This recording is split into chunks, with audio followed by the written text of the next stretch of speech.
minimum to start would you recommend? Fernando mentioned starting with 200 units and his coach said it was not enough. Yeah, that's tough. I honestly think it depends on your price point and stuff. I mean, I can tell you what we do is usually like each new product is about like we invest, I would say anywhere from like 6 to 12 grand.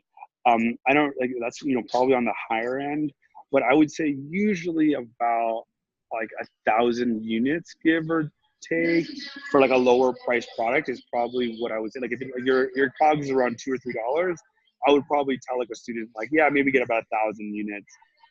That gives you, a few hundred to do in giveaways if you need to. And, the whole point is to kind of test the product. Like if you run out of stock, like obviously that's not the ideal.